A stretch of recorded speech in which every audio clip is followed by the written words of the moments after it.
Good morning! Welcome to mini vlog. Ayan guys, kakanta-kanta pa ako nito kahit nagmamadali na ako dahil guys, aalis pala kami. Pupunta kami sa mini convention ng Mag Kusina Negosyo. Meron silang mini convention. At ayan, proceed na tayo sa aming pag-alis. And then yan, mga kasama ko. Isa rin silang mga karinderya owner. And then mga punta din sa aming convention. Turuan kami guys dito kung paano mga tips sa aming mga pagluto o lalo pang sumarap ang aming mga lulutuin everyday. And then guys, ayan mga kasama. Mga iba-ibang lugar din pala guys, marami rin kami may mga karinderya. And masaya rin siya guys dahil pare-parehas kami ng mga trabaho, pare-parehas kami na mga hilig ba araw-araw. Hilig-hilig, laging ginagawa araw-araw. And then yan, may libreng soft drinks, juice, kape. And then habang naghihintay kami guys, nag-CR muna kami. Nag-CR muna kami guys.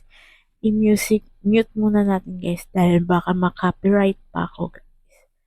Ayan. Mag-e-enjoy pa kami, pakantahan pa kami guys. And then tuturuan, andyan darating na pala ang aming chef. Tuturuan na kami magluto ng as usual adobo.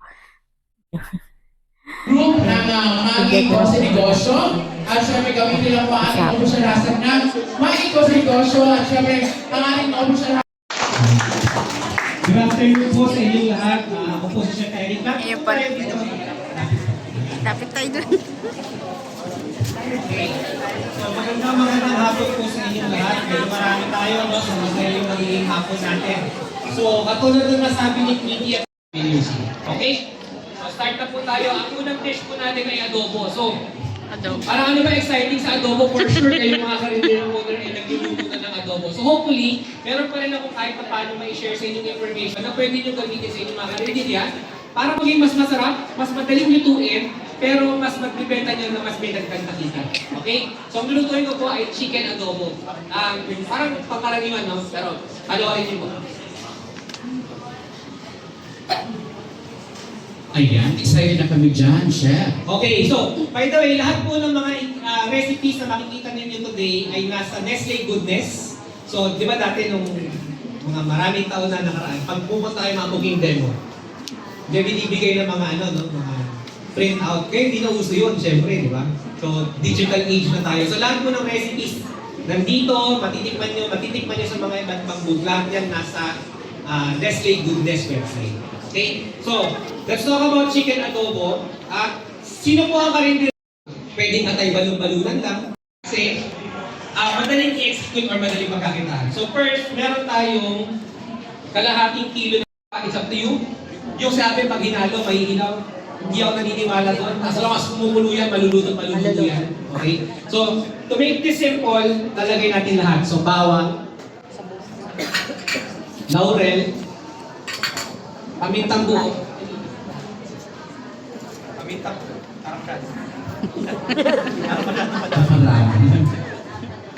Okay? Optional kung gusto nyo lagyan ng sili. Isa pang success ng mga karinderya, lahat ng pwedeng paanghangin nyo. Lumalakas yung benta. No? Okay, so, siling labuyo. Tapos kung gusto niyo na ano lang yung medyo nangingiliti lang yung anghang, huwag nyo ihiwain. Diba? Tapos hayaan nyo lang sila na lang maghiwa sa plato nila. Suka.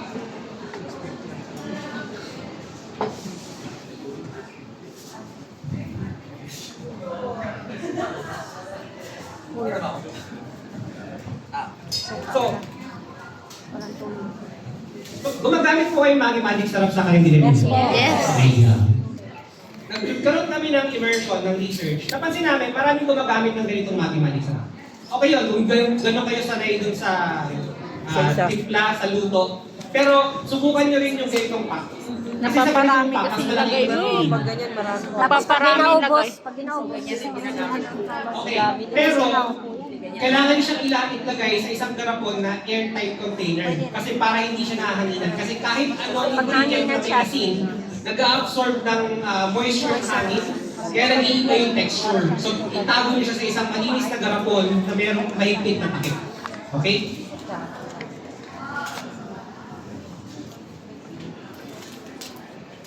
Imbis na soy sauce, gagamitin ko Maggi oyster sauce. Okay? So, mga 2 kutsara. Yung chicken hindi masyadong kailangan ng tubig. Matubig na kasi yung manipis. So, maglalagay kayo yung tubig konti. Ganun pala yung chef. Kasi yung iba chef yung iba mas maraming, parang lutang yung adobo, maraming sabaw. Yeah, so merong version ng adobo na tuyo, merong masarsa, merong masabaw. So, preference nyo na yun. Okay? Ako hindi ako nagtutubig. Pagka-renderia ka. Kasi diba yung iba, Kailangan may yung sabaw. panin, pinapalagyan ng sabaw. Of course, that's up to you. Kasi padami. Kailangan masabaw. Hindi, pang-binta yun eh. Okay. Ngayon, so pakukuluan natin yan. Para sulit, hindi naman sulit. Lalo kung karindere, 1 kilo lang lulutuin mo, hindi sulit yun. Yung gagamitin mong gas, nagluto ka ng 1 kilo, 2 kilo, 5 kilo, pareho lang. Diba?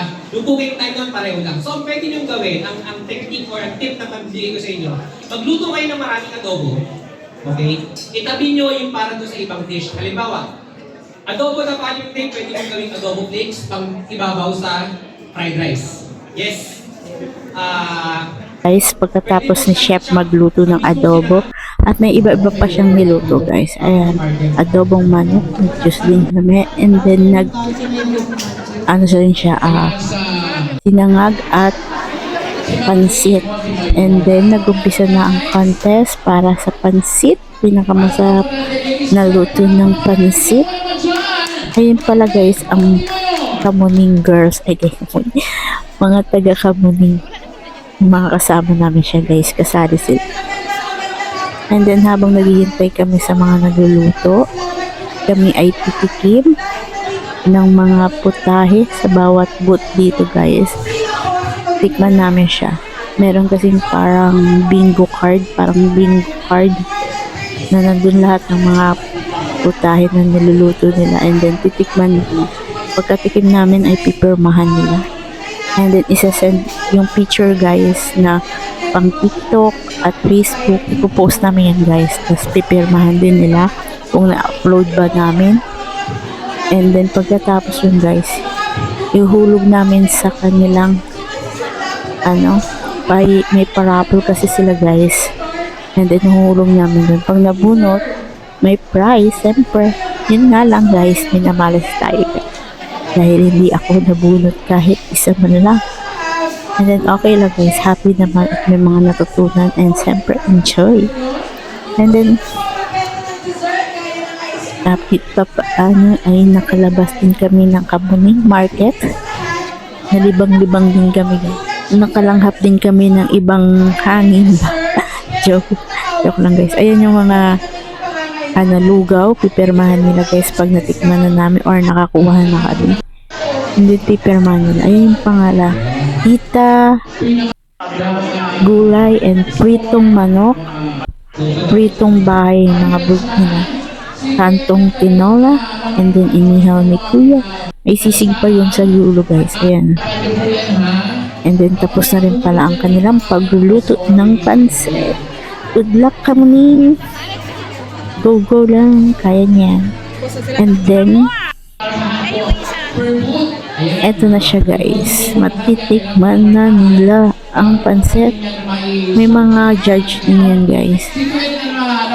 And thank you very much po pala sa nag-sponsor ng Maggi, Kusina Negosyo, Nestle, and Kundura. Thank you very much sa inyo. Experience namin ang hindi namin na-experience pa. And guys, yung mga sumali sa cooking contest, meron silang mga kawali kahit hindi mga nanalo. Meron sila guys. And ayan pala si ate ang nanalo sa pinakamasarap magluto ng pansit. And then guys, pauwi na kami. Ayan palang bag na yan guys. Magni. Puno yan ng giveaway nila. Ang sarap. Ganda-ganda talaga guys. And then ang saya-saya na. pauwi na kami, mga 6 na kami yan pauwi, and then mga 8 na kami na uwi sa amin, and then happy lang guys, thank you.